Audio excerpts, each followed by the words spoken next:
The best way to learn a language? Immersion. Living where the language is spoken and using it every day. But if that's not in the cards this year, you can still learn a language the second best way, and that's with Babbel.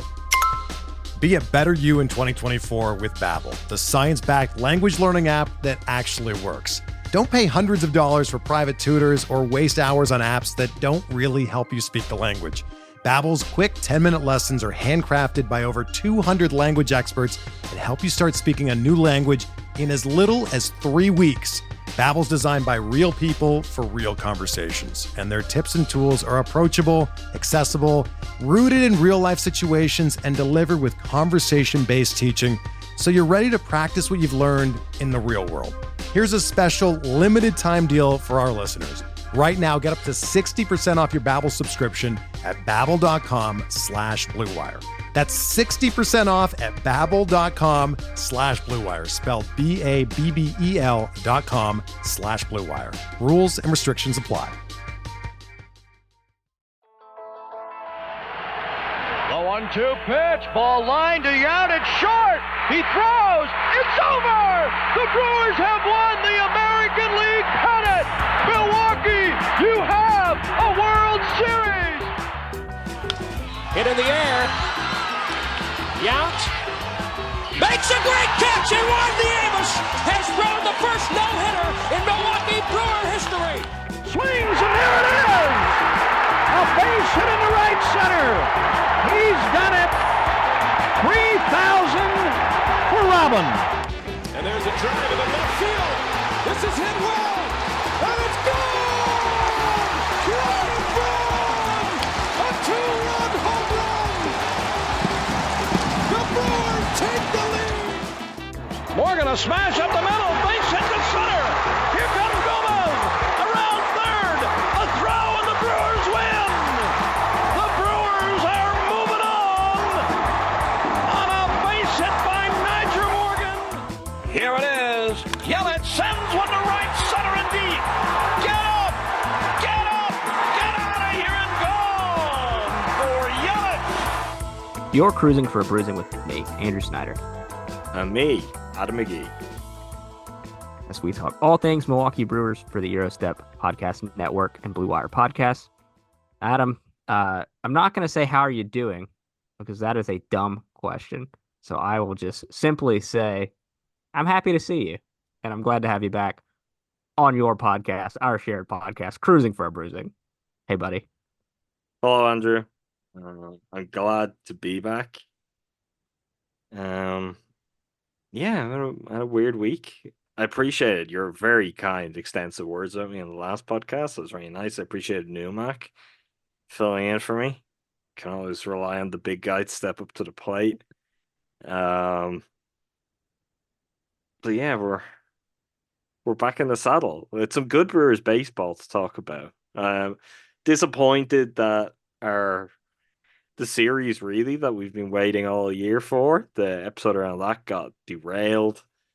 Although given a handout, maybe that was not the worst thing. But yeah, I said, look, I'm gonna push through the pain. We're gonna do this one. We've got some fun things to talk about from this series, so might as well get back in the routine. Might as well. I don't know if you have anything to say about the Cubs or Craig Counsell, or we'll leave that until the week of Memorial Day when we're talking about a series at AmFam, where I think, and like this is kind of my take on that whole series, is until it's in Milwaukee, it's just another baseball series to me. Like seeing Craig in the dugout and laughing at his dumb face, or him having to watch his pitcher blow the Friday opener game, his bullpen decisions go awry. That was all still good, but it's just not going to be the same until boos are ringing out and people are getting into fistfights with Cubs fans at AmFam or in the parking lot. See, it's only when you said that I thought about that, and I was like, do I have anything to say about that series? No, actually, you know what? I know nothing about that series. I don't think I saw... Did they win the Friday game? They did, yes. That was when Adbert Alzolay just completely imploded. I'd have seen clips, I'm sure, from the Friday game. I was up early on Saturday. Then I'll give people this. I had a bad fall in Dublin City Centre, just, rolled my ankle on pavement and fell, I guess, threw me off balance, landed on my right side. Did some nasty work on my arm. Multiple fractures in my arm. That was Saturday, so I didn't see Saturday's game. I was in hospital. I had surgery on Sunday. I was very much out of it. Did not see Sunday's game, and I didn't catch up. So I truly do have nothing for Craig Counsell or the Cubs right now. I was, in spite of the pain, like checking the scores at the end of the day, looking stuff up on Twitter and hoping that the Brewers would have pulled it off. But no, it wasn't to be in the series. But no, it's only there where I think, oh, actually, I didn't even get back to look at condensed games or anything, so I have nothing for Craig Counsell or the Cubs. But we'll have plenty more opportunities, so we'll rectify that as time goes on. We will, and I'll say, Craig's an ass. Was this his fault? Maybe. I don't know what he's capable of from across an ocean and quite a bit of land at him. Who I knows? don't Who know if knows how he's long those tentacles stretch? yeah. Um, Nevertheless, we persist into these podcast waters. I'm trying to think if there was any transactions that I missed along the way. I think the first one obviously was that Robert Gasser was officially called up to make his major league debut, which happened on Friday. Joel Payamps placed on the bereavement list, and Tobias Myers was optioned. So Payamps and Myers away, Gasser and Jansen Junk recalled. There was also a minor trade that was made. I can't remember if it was Kurt Hogue or Todd Rosiak was pointing out that there were so many transactions made during this little window that they couldn't even fit on one tweet. JB Bukowskis transferred to the 60-day IL. And the Brewers acquired Mitch White from the San Francisco Giants, designated Corbin Martin for assignment. So we'll all try and think about what our favorite moments from the Corbin Martin era were. Bukowskis obviously has been out since mid-April. Was looking like he was going to be a pretty important part of the bullpen, looking like maybe a mid-June return at best with this 60-day IL move. Mitch White, 29 years old, 7 appearances with the Blue Jays and the Giants this year. In 65 career MLB appearances, he's got a 5.20 ERA over 167 and 2/3 innings. So another flyer on a bullpen arm. Adam, the Brewers doing what the Brewers do. Can we add this to the list of names like Brian Hudson, Hobie Milner once upon a time, Jared Koenig? The list goes on and on of under the radar pickups that turn into gold. We'll have to wait and see and find out if Mitch White gets into a game here in the foreseeable future. We will. I mean, the on-field developments. I mean, Jared Koenig in some pretty big spots. How he's working off the back of what Hudson has done so far this year. It's amazing when you see any deal get pulled off. I understand how this one came about, but are the Brewers too good at this, Andrew? Is it going to get too difficult for them to even get any of these flyers they want? Because anytime they pick up the phone, opposing teams are just going to hang up immediately and maybe start playing any pitchers who they might have thought, no, this is a guy in AAA we don't care about. This is a guy who, we're just about ready to DFA. It really feels it's at a point, if it hasn't been for years, but it's maybe getting highlighted even more than ever at the moment that if the Brewers think there might just be something in that highly undervalued arm, there probably is.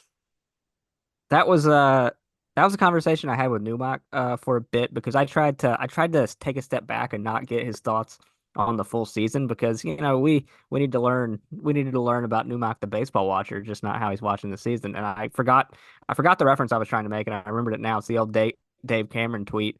I love this trade for the Rays. Who'd they send out? Who'd they get? Kind of a thing. And that's how now I apply my thinking to when the Brewers are trying to pick up a bullpen arm off the scrap heap. So we'll see what Mitch White's got if he factors in. I think he's a right-handed pitcher as well. Looking at the pitch mix on his baseball savant, this year he's thrown a sinker, slider, curveball, sweeper, and a four-seamer, primarily throwing that four-seamer 44.2% of the time. But last year it seemed like he threw a lot of sliders, and that has kind of tapered off as he's mixed in that sweeper to the mix a little bit more. We'll see what they like in his arsenal and what they hone in on and try and work on, and we'll go from there. But I think that's all the moves that were made along the way. Shall I dive into a series recap that was very successful series, taking 3 games off of the St. Louis Cardinals in a 4-game set? Obviously missed the opportunity. Shout out to the Cespedes Family Barbecue guys on Sunday, but still a successful series nonetheless. Let's dive in. All right. Thursday evening, excuse me. Sonny Gray on the mound for the Cardinals against Tobias Myers. Brewers jump on Sonny Gray in the first. William Contreras scores on a wild pitch. Following that, Rhys Hoskins steps to the plate and hits a homer to right center field, scoring himself and Christian Yelich. That makes it 3-0 after 1. In the second, Jake Bauers homers to right, makes it 4-0. Absolutely crushed that baseball, by the way. Maybe a good time to talk about it now. But over on the broadcast this weekend, Sophia Minert had said that she'd spoken with Jake Bauers, and he had talked about an emphasis on kind of going away from that high leg kick he was going with. To start the season, Bauers, as we know, at the plate has been kind of rocky thus far to start the year, but it has started to turn around. He's got a 231 average, 318 OBP, 436 slug now, the 3 homers, OPS plus of 115. If he can cut down on that strikeout rate, tap into the power, and make a little bit more contact, that's a player that's going to be very valuable for the Brewers. He's getting some time in the outfield now. Obviously, we know what he can do at first base is the lean, mean picking machine, saving throwing errors faster than a speeding bullet. I don't know where I'm going with this superhero reference, but yeah, good time to talk about Bauers as he crushes that homer in the second to make it 4-0.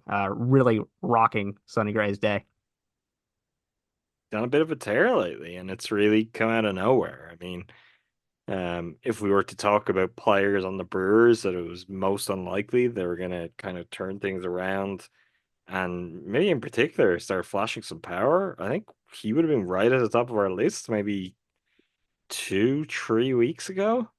And we were even kind of, I guess, less than impressed when it seemed like Murph was so determined to have him in the mix that he'd find an outfield opportunities. We're like, what the hell is this about? And now it's kind of like, oh, maybe he's a good option out there in the field. I wanted a better hitting option in the field. Let's see how that kind of holds up and carries on. But yeah, there is an ability there that, like, for him to absolutely mash, which I guess there's some guys who just never have that, and you'll never see that. But he's really crushed some of those lately. The homer in this game, in particular, where. Yeah, I'm intrigued. I mean, this could be another thing of kind of. I was around with the Cardinals this series. I mean, is it the Brewers who really did the Brewers steal, the Cardinals' voodoo magic? And is that now something that the Brewers themselves put into effect? Because if Jake Bauers can kind of continue to play like he has the past couple of weeks, that would certainly be evidence pointing in that direction.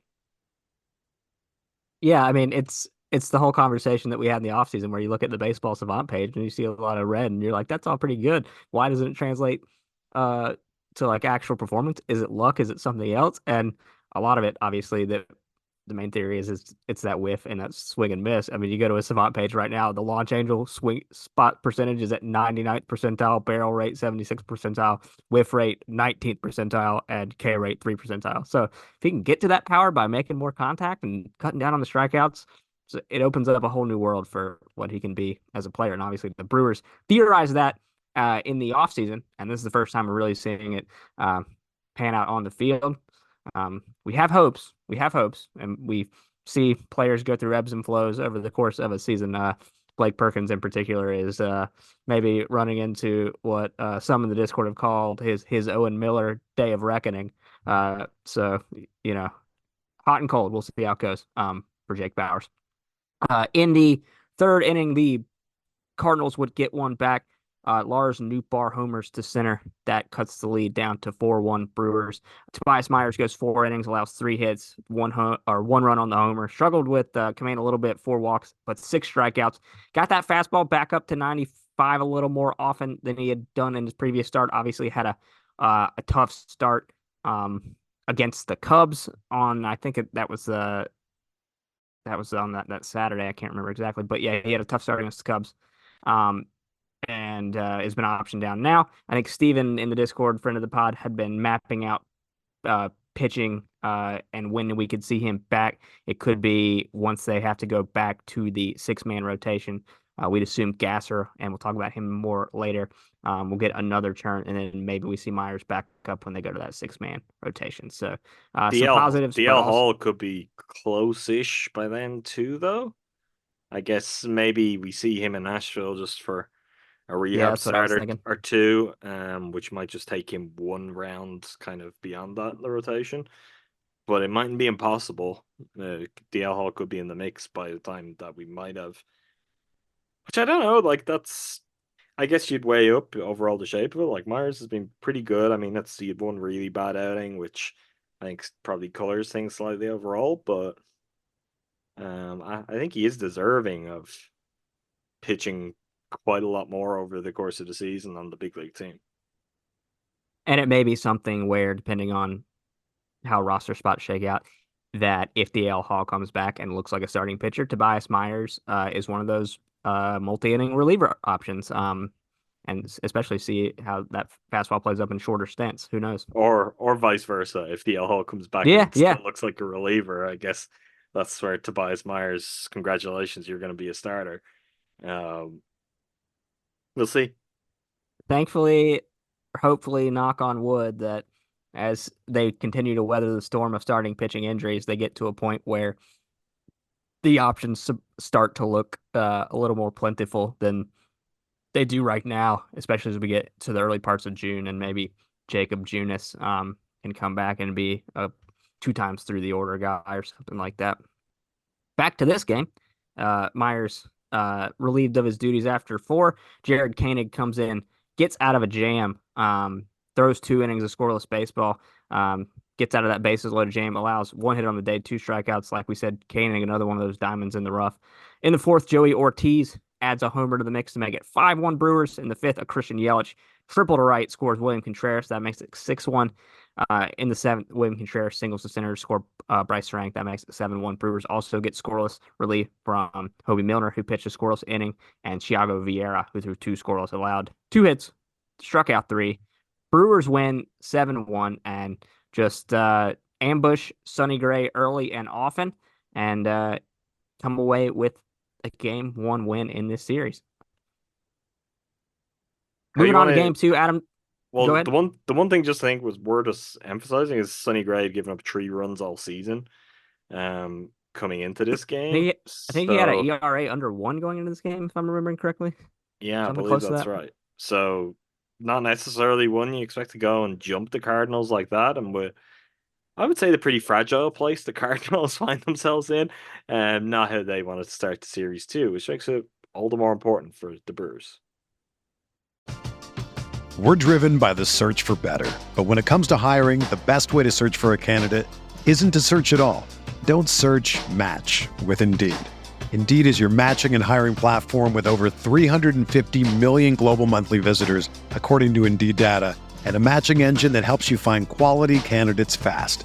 Ditch the busy work. Use Indeed for scheduling, screening, and messaging so you can connect with candidates faster.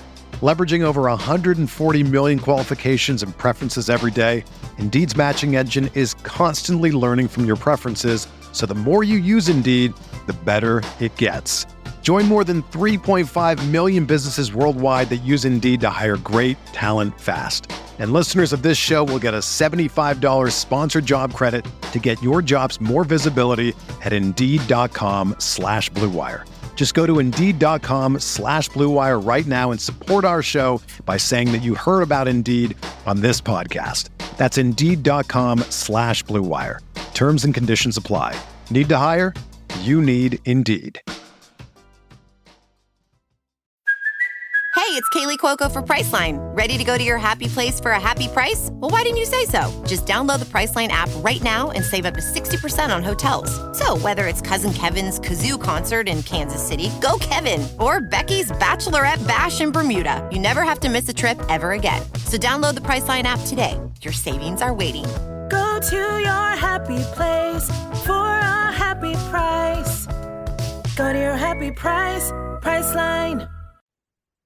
Yeah, definitely. I mean, in talking about Sonny Gray, he was the guy, the only name that scared us in their mix of offseason pitching moves, and he had been pitching like that thus far, and they just knocked him down a peg, and that was nice to see. That brings us to Friday night's game, the debut of Robert Gasser, obviously acquired in the Josh Hader trade around the trade deadline in 2022, and Gasser, well, I was gonna say was as advertised, but better than advertised and better than we could have ever imagined for a Major League Baseball debut, especially because he had been obviously starting the season off with the injury issues with the bone spurs in his elbow and had not gone more than 4 innings in any of his ramp up starts in Nashville. Instead, he comes out and shoves. He gets the pitching ninja gif of his sweeper on a strikeout of, I believe, Lars Nootbaar. That was absolutely filthy. Gasser goes 6, 2 hits. No runs, no walks, 4 strikeouts, just 79 pitches on the day. Got to work pretty efficiently. Was the recipient of some good defense on this day as Bryce Terang turned that absolutely nasty double play, snaring a liner, and then athletically making the throw to first base to double up a runner. But yeah, just great stuff from Gasser. Parents in the crowd, obviously. Which is a moment that always warms the heart when we're watching these things because we're not made of stone.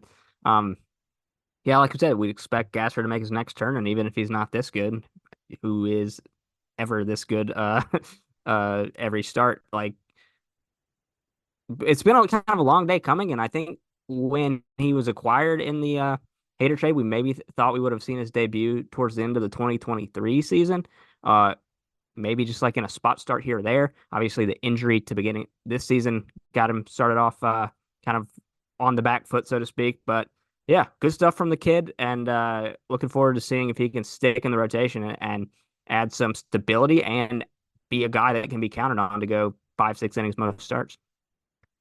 I mean, Murph himself spoke to a feeling that he thinks Gasser thought he should have got his first start late last season and maybe he had something of a chip on the shoulder and came out with a point to prove as a result of that. Gasser kind of demurred on that and played that pretty casually. But yeah, Murph was kind of chuckling to himself in having a strong sense of that. You can't do better than this, really. I mean, it's been a big week for starting pitchers making their major league debuts, but 6 scoreless innings, no walks. Like, good luck doing much better than that. It's right up there with as good as you can ask for. The first Brewers debut where a starting pitcher has gone 6 innings scoreless since. You probably know this. You probably heard this. In general? Yeah. Brewer. Oh, Brewer. Would that have been Corbin? Or no, not debut, right? Mm-hmm. Freddie Peralta? Woody. Oh, okay. First Brewers debutant to go 6 scoreless since Woody. Look, I love that. I think we should just continue to map out their careers like one on top of the other, and we'll all be happy. I think look, there was also something here that it's been the area of the organization where prospects have been lacking. We've been truly spoiled in other departments, and so much so that we're looking at a team that is majority guys who've come through at some point in the last 2 years at this point.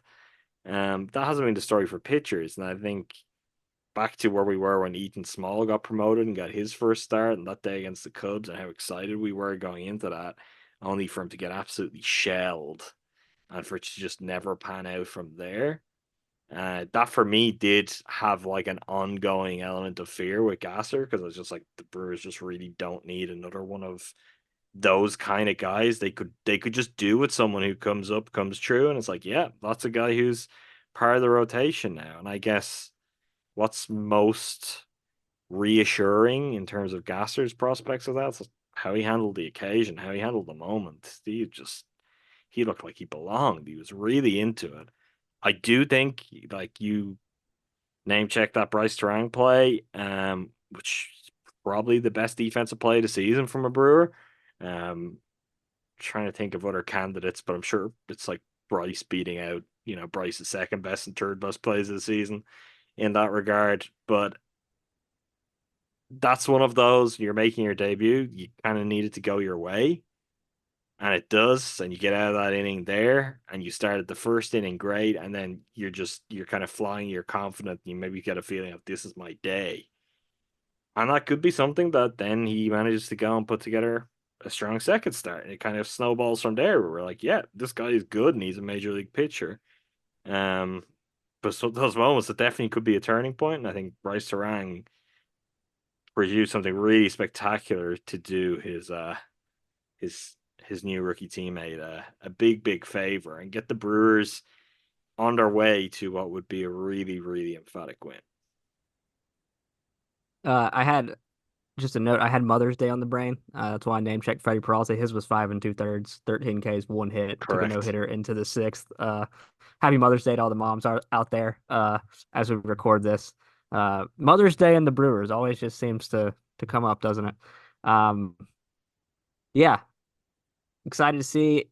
Hopefully, Gasser get another start this week and see what he's got in store.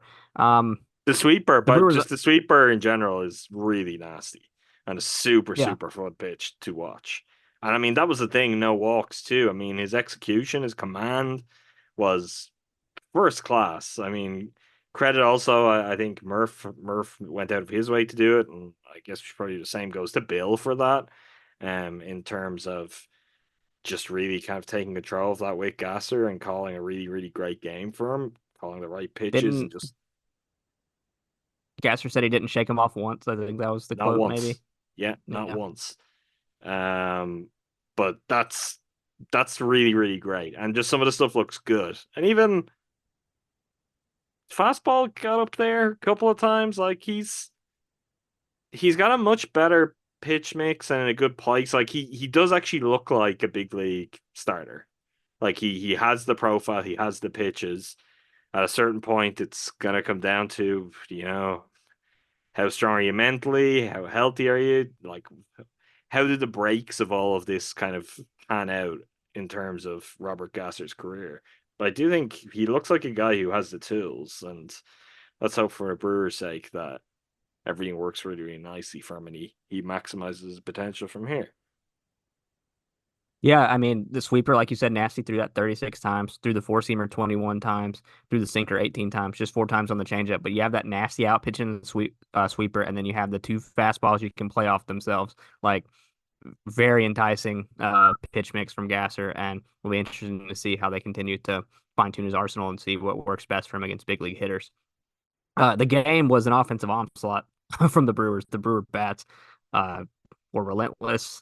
In the fourth, Rhys Hoskins single scored William Contreras.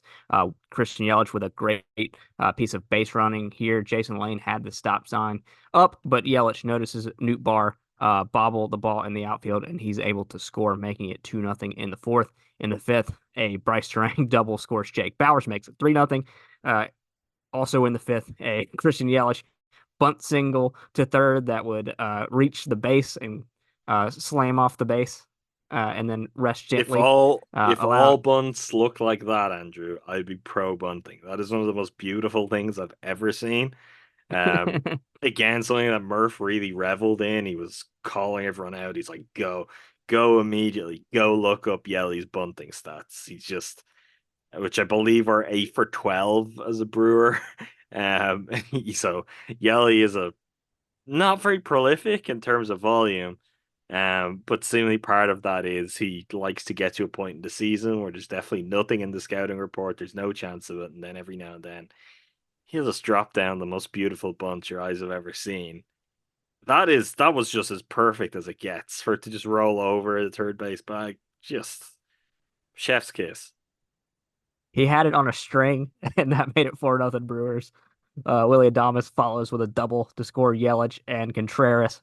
I think Willie ended up reaching third on the throw as well. That made it 6-0. A Hoskins infield single, noted speedster Reese Hoskins infield single, adds another run. That would make it 7-0, I believe. At that point, the Brewers just piling it on. In the seventh, Kevin Herget relieved Robert Gasser. He would allow a run to Alec Burleson, who would double to right, scoring Ivan Herrera, made it 7-1. In the seventh, Sal Felix single scores Willie Adames and William Contreras. That made it 9-1. And then Jake Bauers continues his hot streak, triples on ball hit the center, scores Chorio and Frelick, made it 11-1. Nolan Gorman homer off Herget in the ninth, makes it 11-2. Herget gets out of the inning, gets the yeoman save, as we call it. 3 innings, 3 hits, 2 earned runs, a walk, no strikeouts for Herget. 11-2 Brewers win, and the good times keep rolling. Anything else to add on game 2, Adam? Nope. That covers game 2. Moving on to game 3, Kyle Gibson on the mound against Freddie Peralta. Not Freddie's sharpest outing, missing, I guess, a lot more in the zone than out of the zone because the Cardinals were making a lot of contact and getting a lot of hits. Jake Bauers gets the scoring started for the Brewers by getting hit by a pitch, scores Oliver Dunn, makes it 1-0 in the third. Kyle Gibson pitched around a lot of traffic to limit the most of the damage. 5 innings, 3 hits, 2 runs. They were both earned, 4 walks, 7 strikeouts. In the fifth, the Cardinals grab a pair back. Lars Nootbaar singles to score Matt Carpenter and Nolan Gorman. That makes it 2-1. In the sixth, Gorman doubles to score Ivan Herrera. That makes it 3-1. Freddie Peralta, 6 innings, 8 hits, 3 runs, 3 earned, 1 walk, and 8 strikeouts. So not what you would come to expect from the new ace version of Peralta. This kind of seems like just in line with what you'd expect from him kind of when he was in that third starter role. And obviously maybe my expectations for him were a little too high coming into the season, expecting him to suddenly turn into a pitcher with a consistency that he had not shown thus far. So the last 2 starts, he's allowed 3 earned in both. Obviously a quality start, so you credit him for working around the 8 hits. But yeah, back-to-back starts where he was either not sharp out of the zone or kind of missing in the zone and allowing the Cardinals to pile up hits and eventually take the lead. But I wouldn't say I'm concerned. Maybe just wanted to kind of hold myself accountable for my Cy Young predictions at the beginning of the season.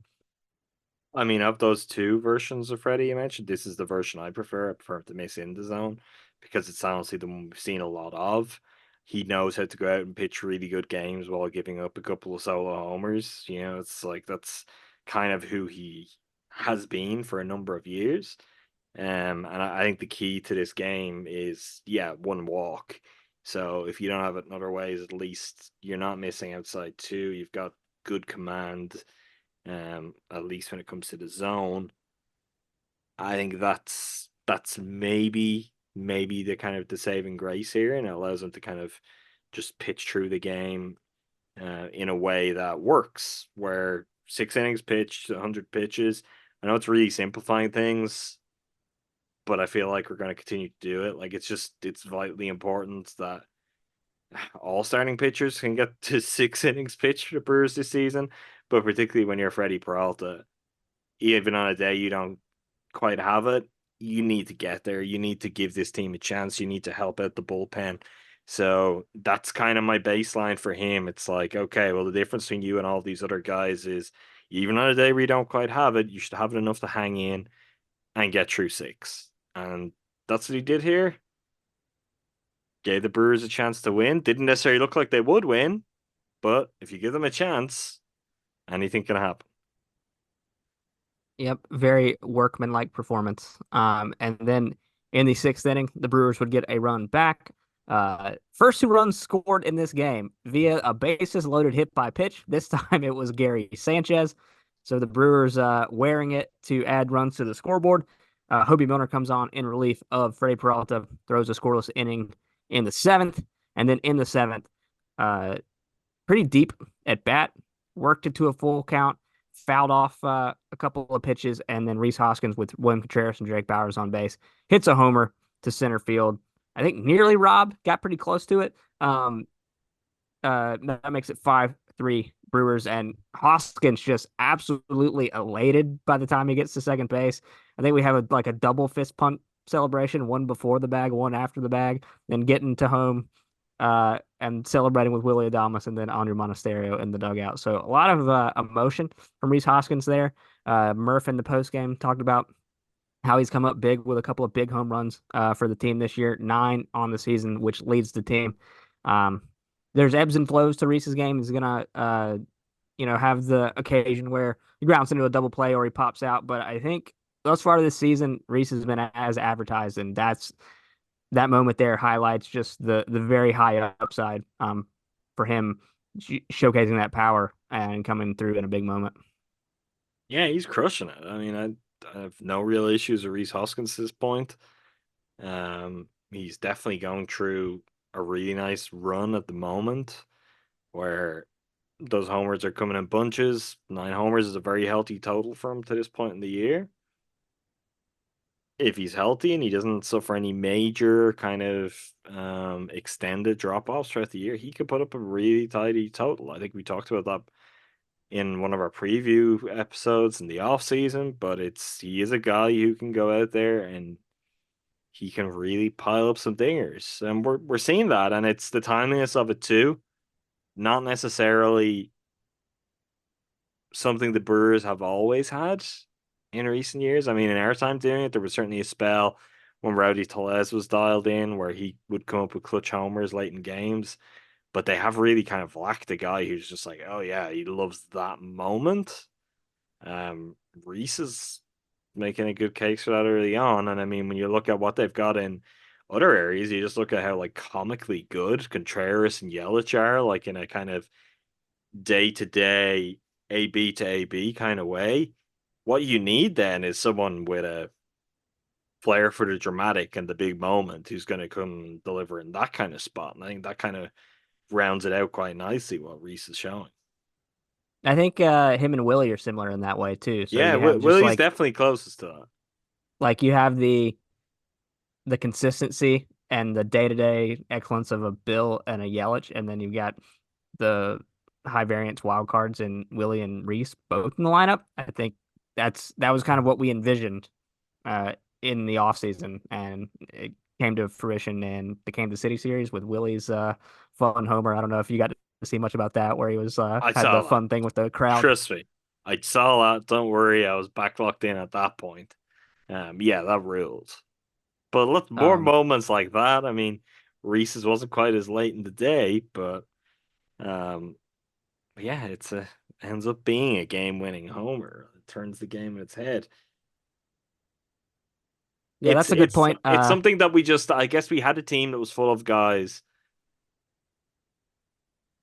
kind of going one way or the other is really how the Brewers have looked in recent years. And we talked about the boom or bust nature of it because there wasn't the reliability. And then even the guys who you were hoping to, come up with the goods in an explosive way were on the more inconsistent level of the scale with that too, where it now feels like you've got more reliable, I'm going to hit for power, I'm a little bit flashier, and you've got ultra reliable, I'm going to hit for contact, I'm going to get on base. Look, there's parts of that that are out of control. Christian Yelich has factored into the team across all of those years, and obviously the version of Yelich that we saw, particularly towards the latter stages of last year, and that we're seeing so far this year, that's a guy who's very different to what the Brewers had the year before that. And that in its own right opens a whole lot of doors, but the balance is there. And that's without getting even to like someone like Gary Sanchez, who could undoubtedly be, we need a home run in the 9th. Cool. Watch me hit this one 450 feet. Like they have a lot of good stuff going for them.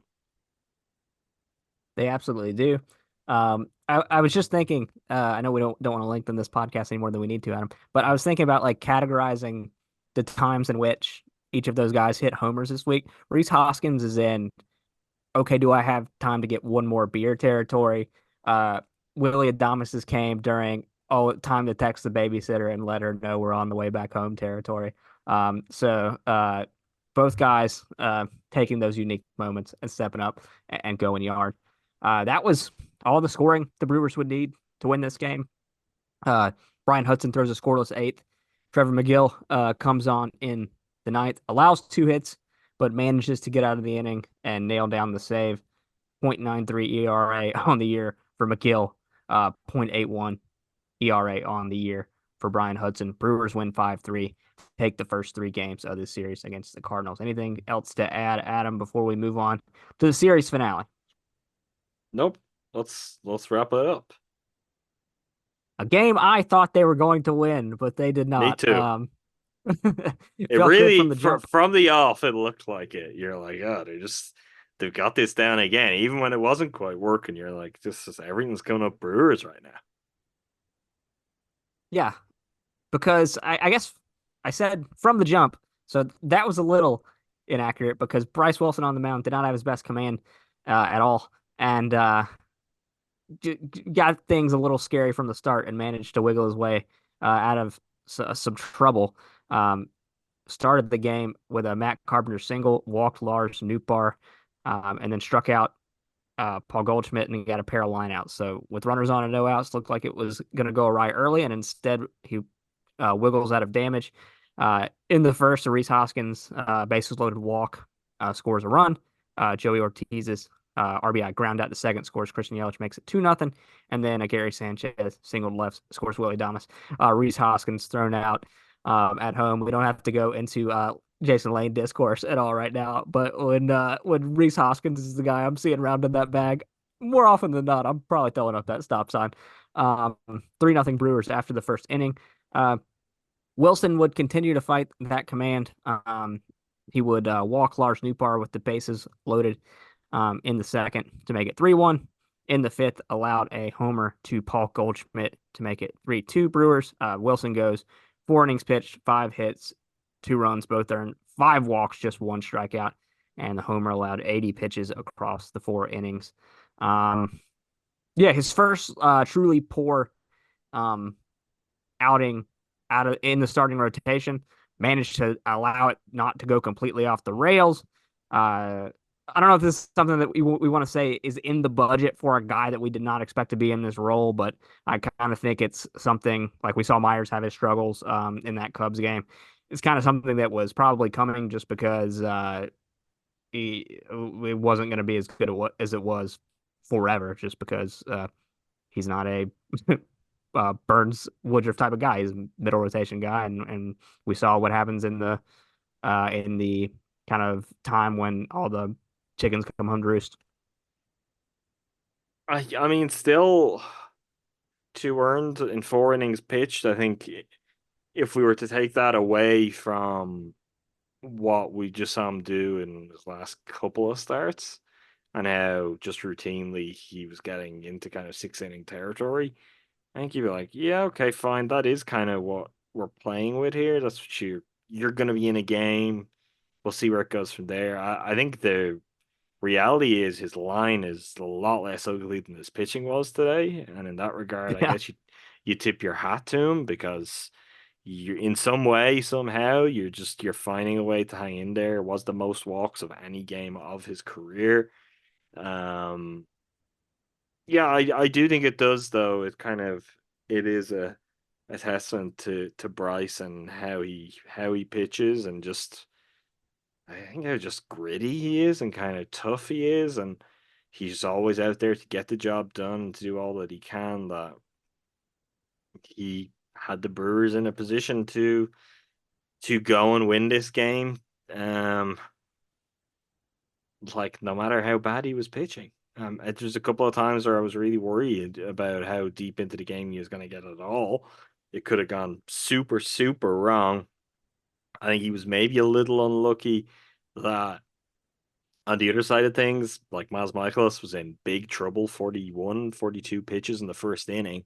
And then the Brewers could not do anything to really force that issue or take advantage of that. Because even at that point, I was thinking, God, Michaels could be out of here in like 2 or 3 innings. And even if Bryce is struggling, then that probably gives you a certain boost. And when you've already got a lead behind what the Brewers were able to do to Michaels in the first. But look, didn't pan out that way. I give him credit for just fighting his way through it, but it looked really, really ugly. And let's just hope he gets a full reset and we see him go back to the ever reliable Bryce Wilson that we know and love for his next outing. After he allows a Alec Burleson double, Murph opts for Jared Koenig to come in. He goes strikeout, ground out to get out of that jam. Michaelis records a scoreless bottom of the fifth. Koenig still on in the sixth. Gets a fly out from Brandon Crawford. Nick Ciani singles to left and steals second. Matt Carpenter strikes out looking. Lars Nootbaar reaches on an infield single that he kind of, I guess, chopped to the right of Willy Adames, who had been shifted over towards the middle of the infield. And then Paul Goldschmidt singles to left, scoring Ciani, makes it 3-3, ties up the game. Alec Burleson then reaches base on a catcher's interference by Gary Sanchez. Nolan Gorman lines out to right. It's 3-3 after the sixth inning. In the seventh, the Cardinals would, take the lead with Brendan Donovan on base. Nick Ciani doubles to center field, gets thrown out trying to stretch it for a triple. That makes it 4-3.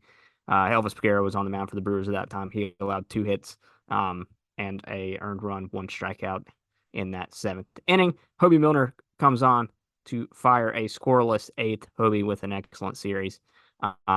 Brewers unable to get anything going in the bottom of the seventh. Perkins fly out, Chorio line out, Terang single is wasted. They go out of that inning scoreless after a Contreras strikeout. In the eighth, Christian Yelich strikeout, Willy Adames line out, Rhys Hoskins strikeout, nothing doing there. And then in the ninth, Ryan Helsley comes on for the Cardinals, strikes out Joey Ortiz and Gary Sanchez. For Sal Frelick pinches for Blake Perkins, lines out to center. Brewers lose 4-3, but take 3 games out of 4 from the St. Louis Cardinals. The record is 24-16, and they have a half-game lead up on the NL Central. Would have liked to nail down the sweep, but you maybe steal a game when Rhys Hoskins come through in the clutch the night before, and then you give one back on a Sunday. That's just kind of the name of the game with baseball. I'll take 3 out of 4, even if I wanted to keep the streak going against the Cardinals. I think it was 8 straight in a row going into Sunday against the Cardinals. Obviously, they had the 3-game sweep earlier in the season, so 6-0 start to this season, 6-1 now after the loss on Sunday. 6-1, still pretty nice. Cardinals rock bottom of the NL Central. That's pretty nice. Is it just Also the Central? Or are they where are they in the National League overall? They've got to be okay. Rockies and Marlins are worse. I mean, the other thing I want to note is I got great enjoyment out of Ollie Marmol and whoever the bench coach was having an absolute meltdown today. Just next level. I really didn't understand that because I just feel like when you're winning challenges, I get maybe the annoyance of, hey, just get these right first. Everything's going against us. But it was one of those moments that just thinks of, we are so bad and in such a bad place. And we're all just so frustrated and pissed off and angry. And I don't really think it's getting you anywhere doing anything. I guess, what do I know? They did win. If this is what it takes for them to win games, they're not going to win very many because I kind of feel based on what we saw happen when Murph got a little fired up last week, and we see the extents to which Ollie Marmol went. Suspension's going to be incoming there for at least a game. But yeah, look, 6-1 on the year against the Cardinals, top and bottom of the NL Central respectively, and they're all just absolutely losing their minds. Things are pretty good. Yeah, and it with Marmol, to your point, it hits so much differently coming from that rock bottom team, from a team that finished last place last year, and from a manager who's had nothing but just like, not controversy, but just like dumb things happen with you at the helm. The whole Wilson Contreras thing last year, where they were throwing him under the bus for the pitchers being bad. The Tyler O'Neill benching thing for not hustling when Tyler O'Neill's a guy that plays like his hair is on fire, and Tyler O'Neill now has a 960 OPS for the Red Sox, and you're managing another last place team. John Mozeliak extended him through 2026 in the offseason because he said he didn't want him to be a lame duck manager. Maybe you should have had him manage like he's managing for his job and not giving away free money that you're going to have to pay out when you fire him after this year, because that's probably what's going to happen. Does it even Cardinals take are in disarray. does it take till after this year? I mean, punt him whenever. Like, he seems like a I- clown. I think he's going to get fired pretty soon. I mean, he should. I mean, John Mozeliak should fire himself too, because the Cardinals have gone from an organization that I think everyone spoke about in the same terms that you and I spoke about the Brewers earlier, or like teams talk about the Rays, like, oh, the Cardinals just organizational excellence. Not anymore. I mean, it kind of just seems like, especially in this last half decade, what was the excellence? Oh, you had Paul Goldschmidt and Nolan Arenado, and you were gifted Nolan Arenado because the Rockies are incompetent. Like, so the bill is due, buddy, and like, they're just a clown shoes organization. All right, beers. Beers. Beers. 40 games have been played. Would you look at that? William Contreras gets a pair of beers. Just had an absolutely incredible series. 7 hits, 4 walks. You'll take that. 2 beers from Christian Yelich. 2 for Rhys Hoskins. 2 for Robert Gasser after his excellent debut. A beer for Jake Bowers. A beer for Willie Adames. A beer for Jared Koenig. A beer for Hobie Milner. A beer for Thiago Vieira. A beer for Trevor McGill. A beer for Brian Hudson. Through 40 games, the leaderboard has William Contreras leading the way with 15, Bryce Strang and Willie Adames with 11, Brian Hudson with 8, Joey Ortiz, Christian Yelich, Rhys Hoskins, Hobie Milner with 7, Abner Uribe, Yoel Payamps, Elvis Peguero, Trevor McGill with 6, Colin Ray, Jackson Chourio, Bryce Wilson, Joe Ross with 5, and Thiago Vieira, sorry. Freddie Peralta, Oliver Dunn, Sal Frelick, Jared Sanchez, Gary Sanchez, Jared Koenig with 4. I did not take any edibles before the recording of this podcast. Blake Perkins and Jake Bowers have 3. Joey Weimer and Robert Gasser now with a pair. JB Bukowskis, Owen Miller, Tobias Myers, and Tyler Black with a single beer. That brings me to a question that I had. So before the Robert Gasser debut, I caught a few innings of Tyler Black's game for the Nashville Sounds. Carlos Rodriguez was also on the mound, and he pitched great. 6 innings, I think, just 1 run allowed. Nice to see Carlos get back to performing well. I think it's back-to-back pretty good starts for him after a tough start of the year.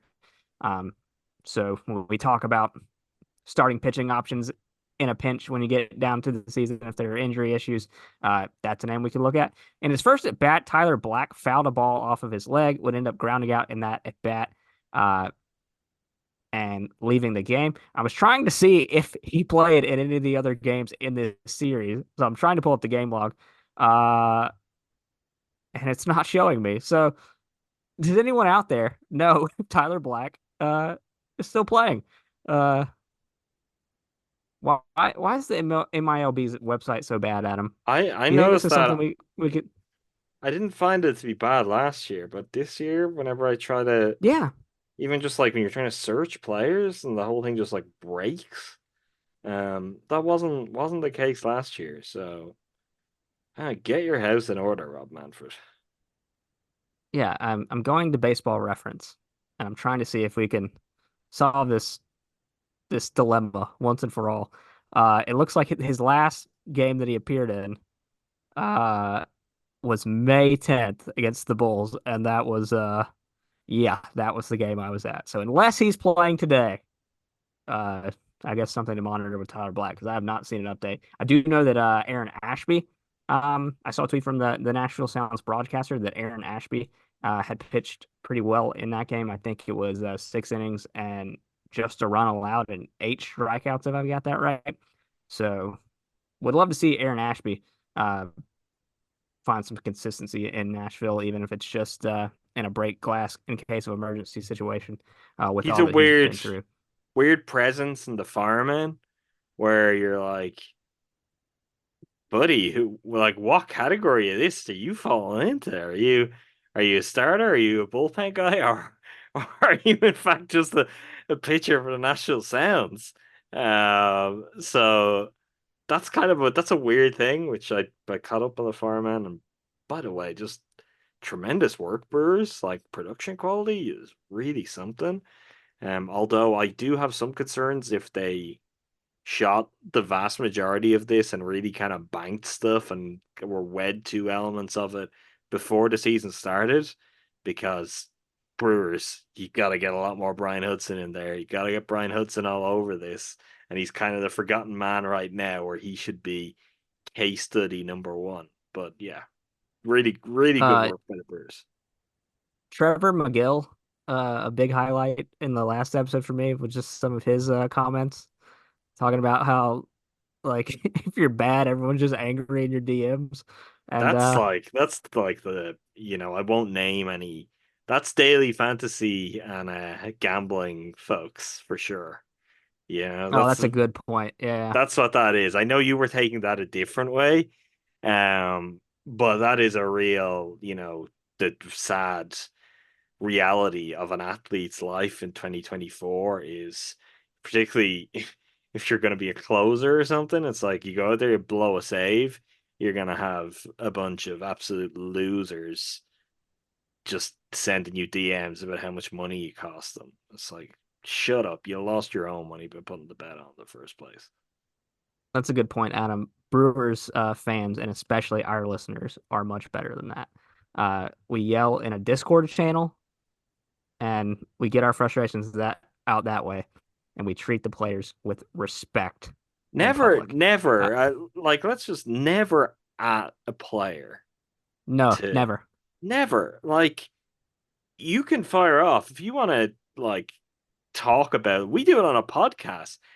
Don't really trash players that often, but if we wanted to, we do have in the past. Matt Bush, for example. I don't know if Matt Bush was on social media. I was not in his mentions. That's, people are free to talk about it amongst themselves, amongst their friends, on a podcast with their own tweets. But don't be gone out there and ever. I don't think we would have anyone listening doing this, but I just think as an athlete, what that must be like. Say you've blown a save, you're probably not feeling great, and then you've just got, well, let me log on to Twitter, where not only are people probably saying a lot of mean things about me, but I've got a lot of angry people because they've lost bets. That is so depressing. I've navigated the labyrinth successfully. Tyler Black back in the lineup. He's fine. 2 for 4, had a double today and a walk. Good.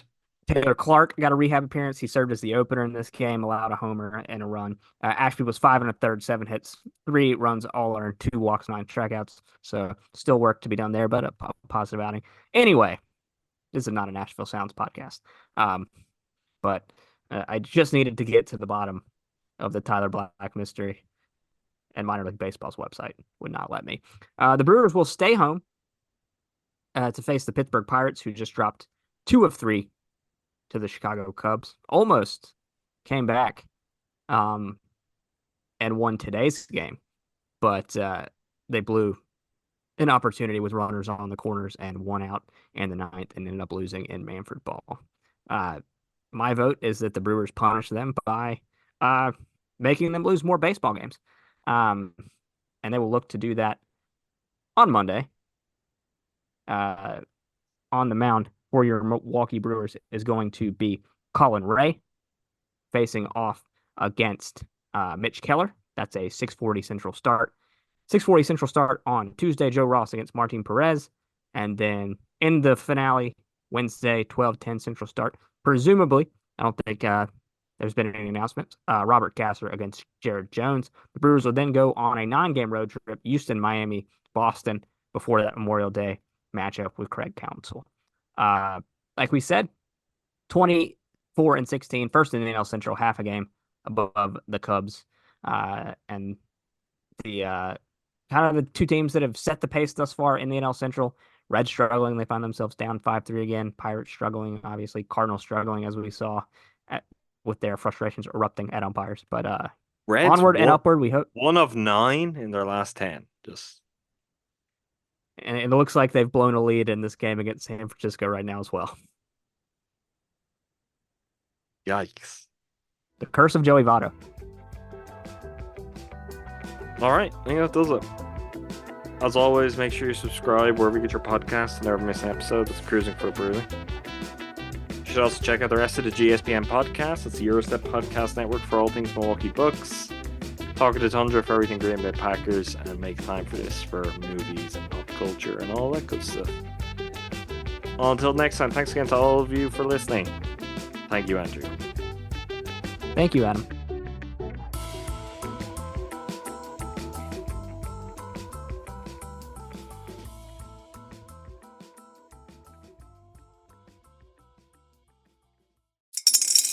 Spring is in the air at Littleton Coin Company, and we want to help you brighten your collection. Visit us at littletoncoin.com all month long to enjoy 15% off your purchase. With a wide selection of coins, paper money, supplies, and more, Littleton Coin Company has something for every collector's taste. Use promo code SPRING at littletoncoin.com for 15% off your purchase all month long. Restrictions apply. Littleton Coin Company. Serving collectors since 1945.